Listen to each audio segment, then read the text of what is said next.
All right, thank you all for being here. Appreciate it. Hopefully the routine of camp, y'all are getting enough information, and um, appreciate most of y'all being out there today. Um, Schedule wise, just kind of hit kind of how we're doing this. So Monday was a medium type day for us. Yesterday we were in the scrimmage, or we didn't scrimmage. We were in the stadium. I should have said stadium. A lot of 11 on 11 work. We tackled yesterday for the first time. That was our first time in full pads. Today we were on what we call our spider pads and our helmets. And this was a low practice for us. Anytime we're low, last time you saw us was Saturday. That was a low too. A lot of red zone and kind of light box work where there's not a whole bunch of banging. We try to limit the running on the skill guys, but we're getting a lot of good work in. And situationally, we've been intentional about working red zone, what we call the score zone, from the 15 to about the 6. Really been intentional on that, both sides of the ball. That was the fifth time that we've worked this. Today was practice 7, but the fifth time we've really worked in the red zone. And that's really a point of emphasis for us. Like offensively, did a lot of good things. We got to score more touchdowns down there, and then defensively, we got to get some takeaways. We got to make people kick down there. So it's been a point of emphasis. I want to kind of and then tomorrow is a non-practice day. Friday will be kind of a normal practice, and then we'll go Saturday, and that'll be a scrimmage. And so we're going to treat it as game-like as possible. And so we're going to get after it pretty good on Saturday. Then Sunday's another non-practice day. So that's kind of what the next few days look like. I want to say this, kind of going backwards since the first time I've talked to you all in a few days, is I thought Fan Day was really well. I commend our people. Thought they did a really nice job with that. A lot of a good turnout. Appreciate the fans. Enjoy the kids. A lot of smiles. That's always a real positive. I think it's really important for our players to get exposure to get a lot of people out in the state that come. It's important that we don't charge. And our players, especially our newcomers, get a chance for the first time to see what it means to people.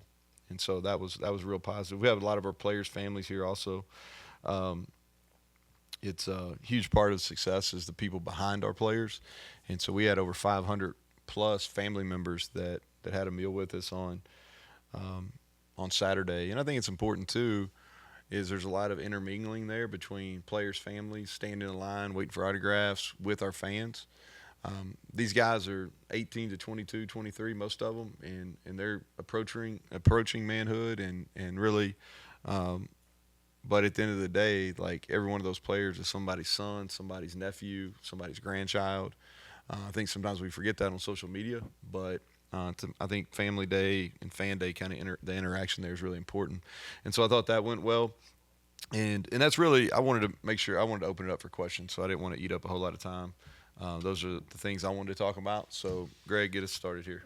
So, we get to see a lot of passing drill stuff when we're out there. So your thoughts on both sides of the football. How are you throwing it offensively? How are you defending it defensively? Yeah, work in progress in both, and I would say that just for our whole football team, work in progress.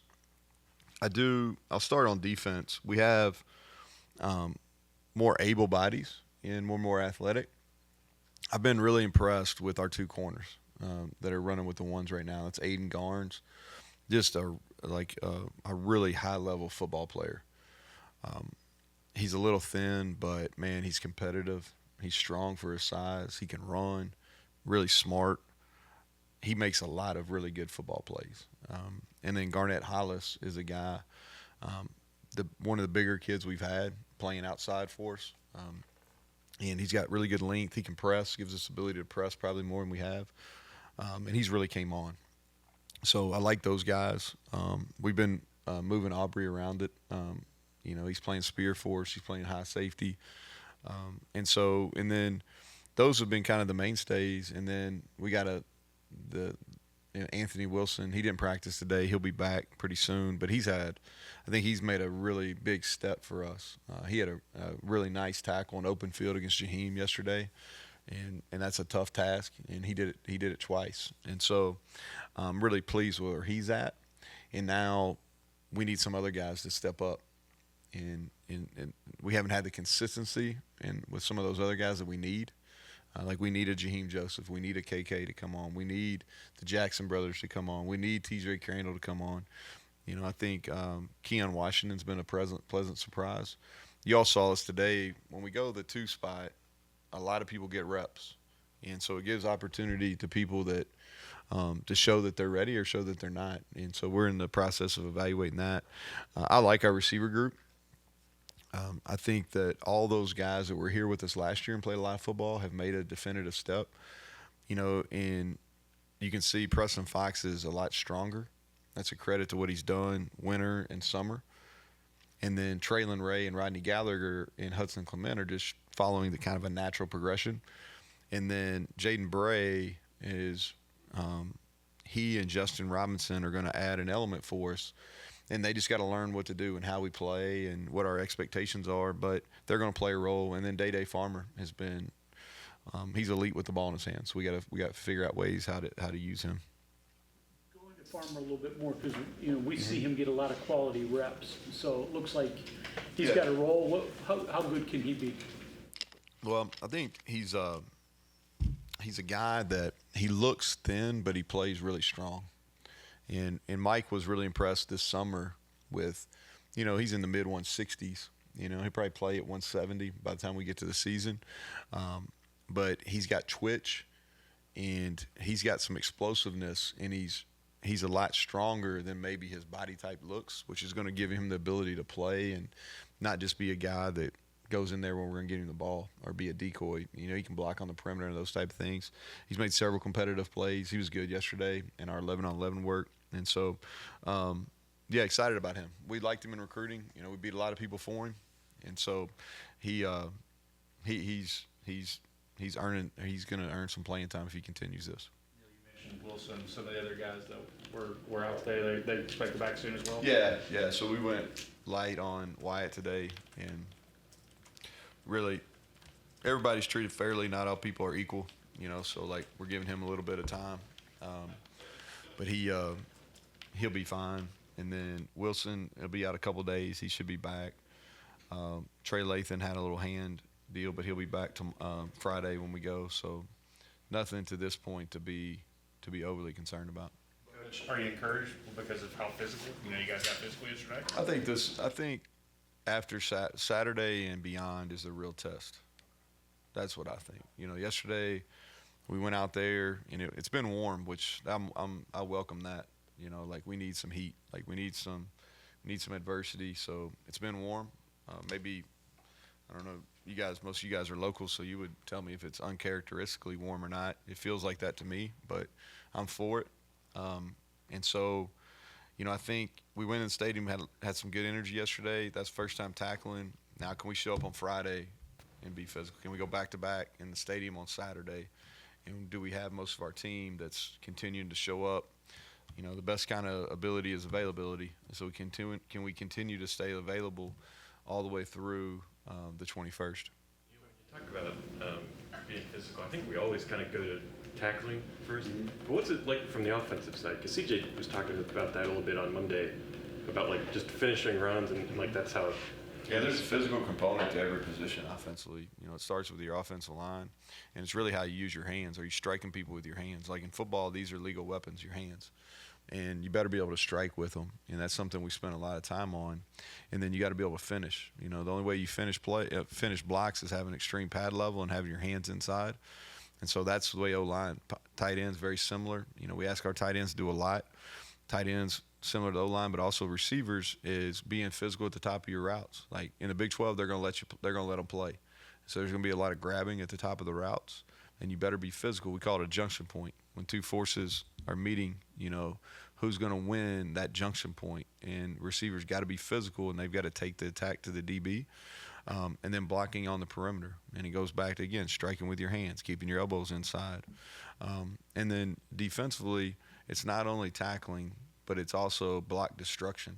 So we spend a lot of time, whether I'm a D lineman, linebacker that's got to take on blockers and then get them off, or on the perimeter, if it's a DB that's got to destruct a perimeter block.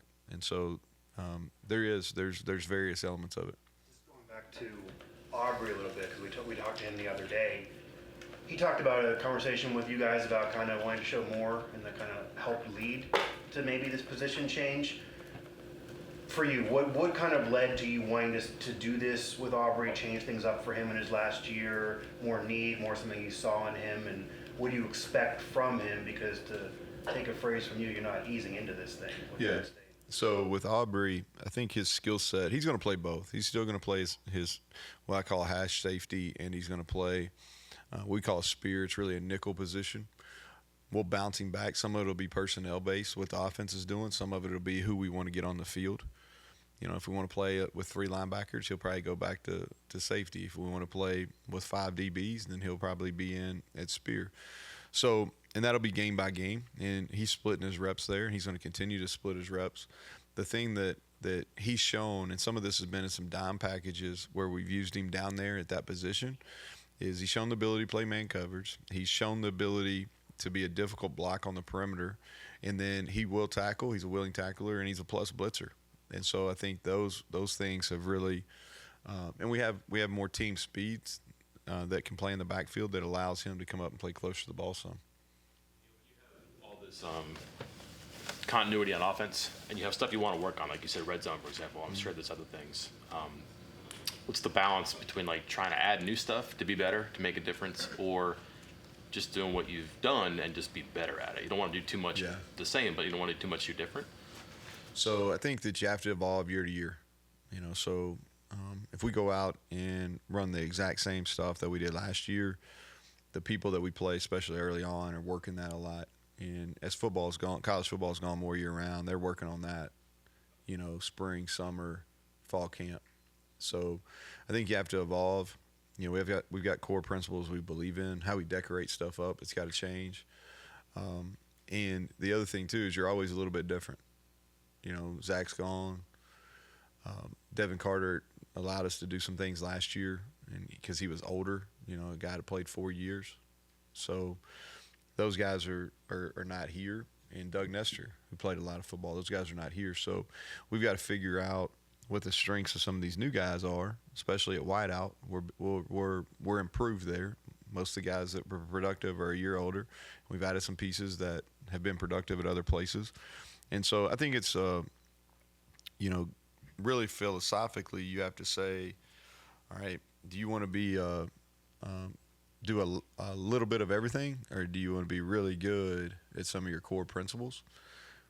What we've made the determination is we want to be really good at some core concepts, both in the run game and the pass game, and then we want to be able to present those in multiple ways. And right now we're a run first team, and so we want to marry up everything we're doing in the run game with our pass concepts. You got 22 votes in the coaches poll, didn't get in the top 25, got in at the end of last year. Any comments on how that shook out for you? Nah, I just think it goes back to kind of what I was saying at media days, is if you just look at our resume, how we finished the year, number of quality wins we had a year ago, and what we have coming back on both sides of the ball, with a convincing bowl win, you know, year to year, if you just put blind resumes up, that resume is going to get in the top 25 with 9 wins in a Power 4 conference, with a bowl win, with a returning experience. So what gives, I don't know. You know, and that's, I think, to me, it goes back to some of our better players, and I've said this on repeat, but I really mean this, is some of our better players are being undervalued, especially Garrett Green. And so you have to go prove them. You have to prove yourself. And unfortunately, in our game, fortunately now, it used to be where these preseason polls really had a lot of merit. Now they're kind of not as much because we've gone to the playoff system rather than just a ranking system.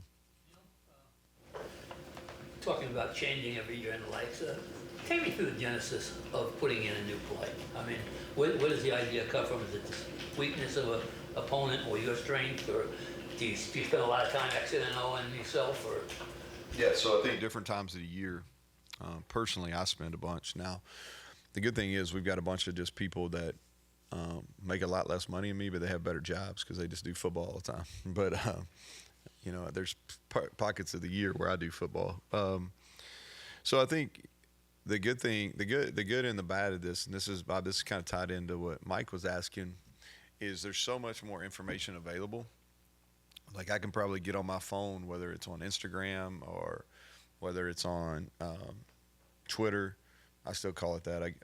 I know it's got a new icon, but and you can find play after play, and we have access here to every college football game at the FCS and the Power 4 level, have access to every NFL game. And so probably within, if myself, maybe I can't find them all, but if I give 2 to 3 minutes to some of our younger guys, like we can pull any play you want to see up. And YouTube's got a vast collection too. So there's so much more information. There's so many more concepts that you can see than ever before. And so it starts there. You know, if you see a new concept, and you still talk to people in the profession also. So you either see it or you talk to somebody about a new concept, usually watch it on tape. Then how does it fit? Then you install it. There's a little bit of trial and error piece there where you run it in a spring practice or you run it in a fall camp.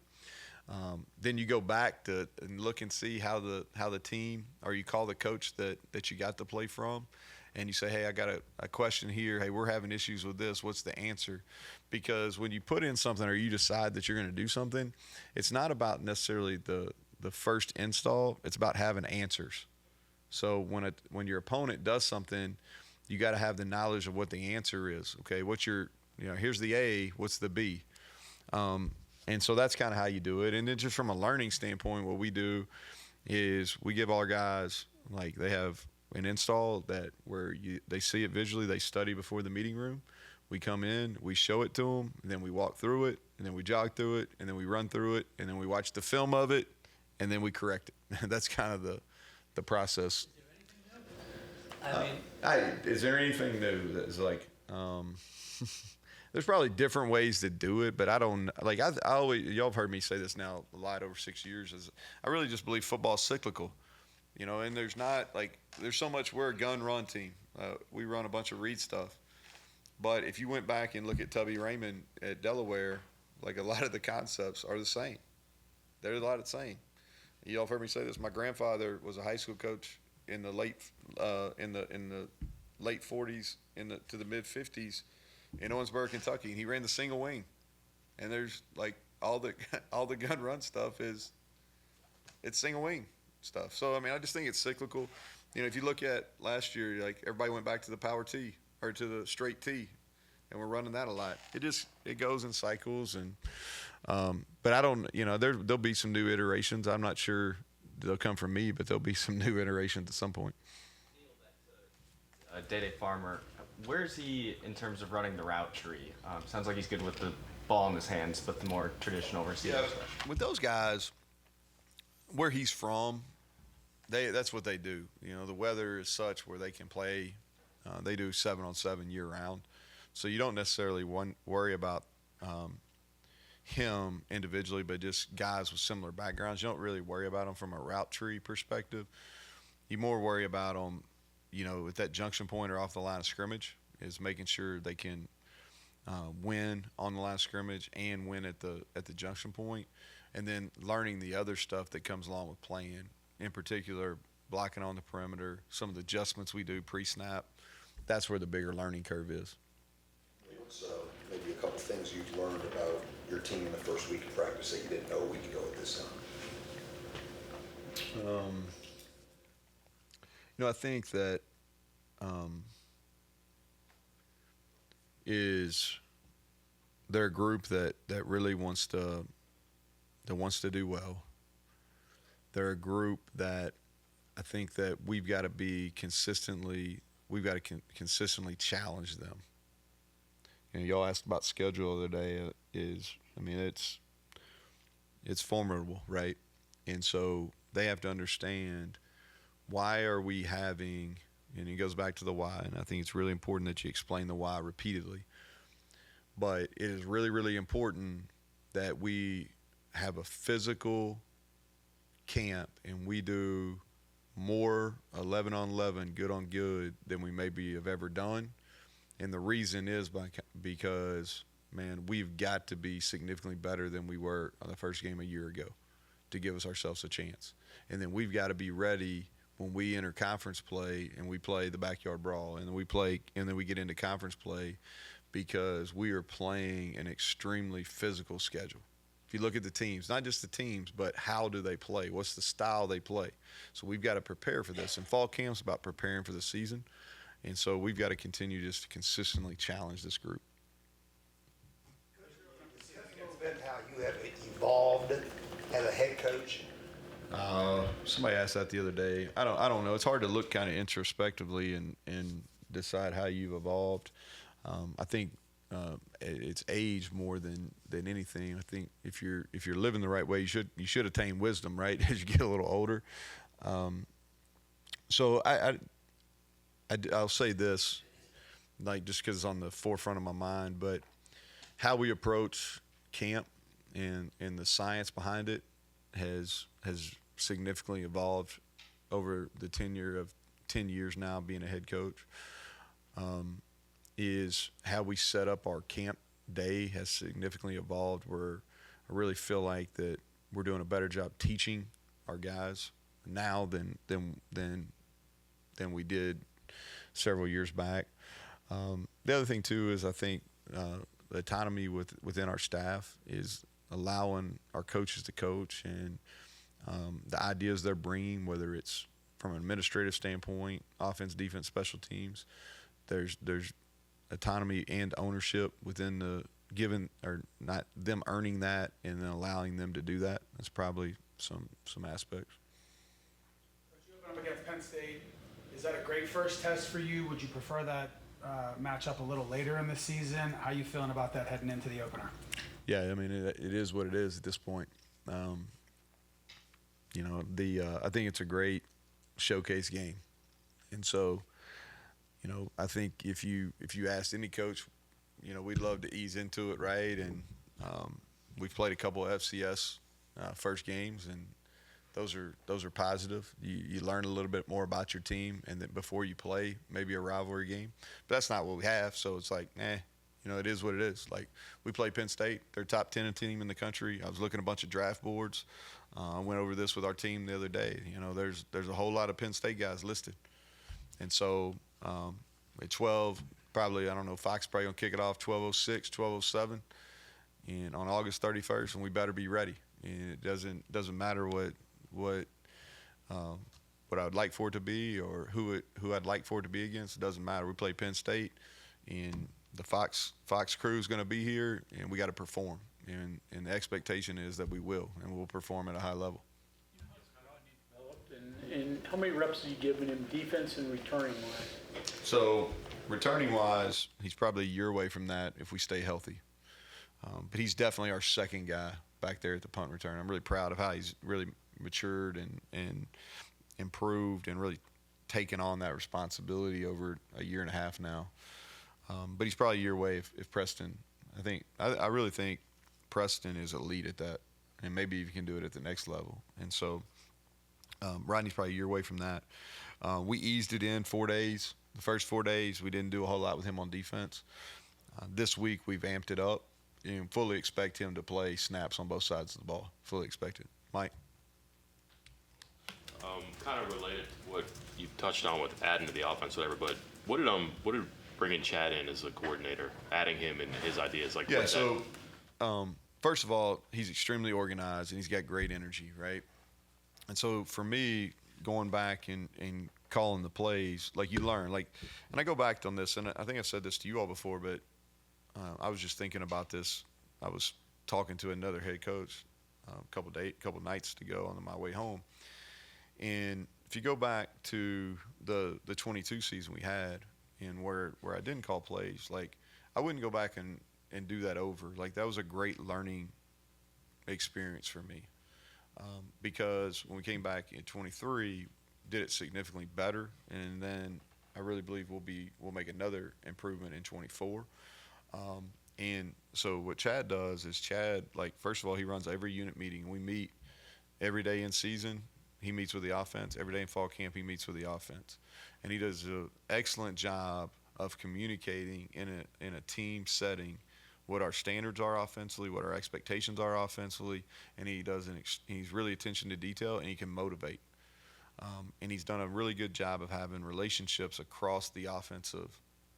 And then the other thing he does from an organization standpoint, he organizes everybody's ideas.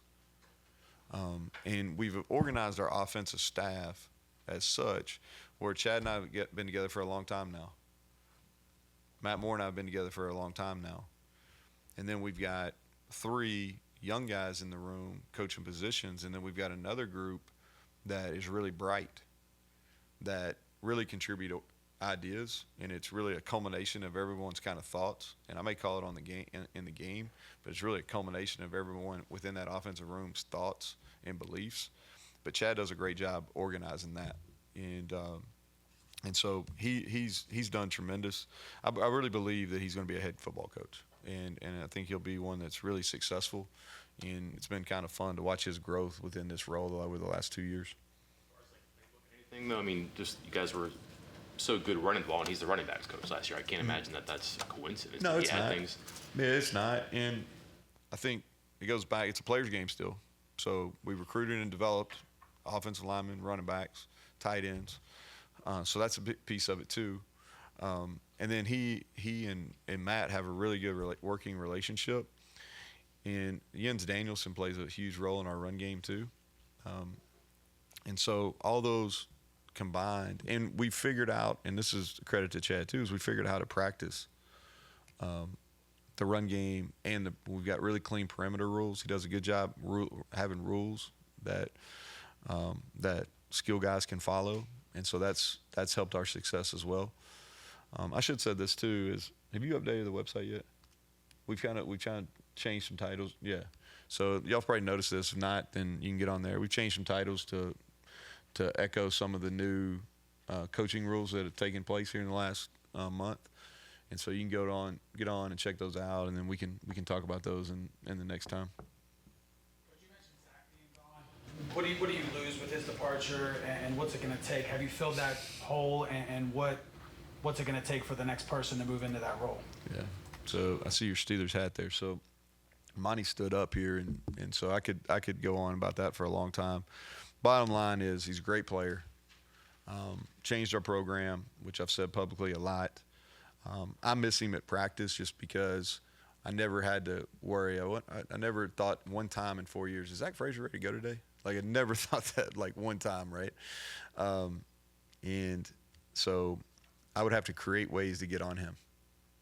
And so I miss him just because he loved to practice and he loved to compete. And so, but with that being said, he's done. He's out of eligibility here. So the challenge is now is what is this new reiteration of our offensive line look, and how can we be better? Because that's the goal. Like the reasonable expectation to continue to improve. And Brandon Yates, I'm proud of him. Like he's taken that role and he's continued to get better each and every practice through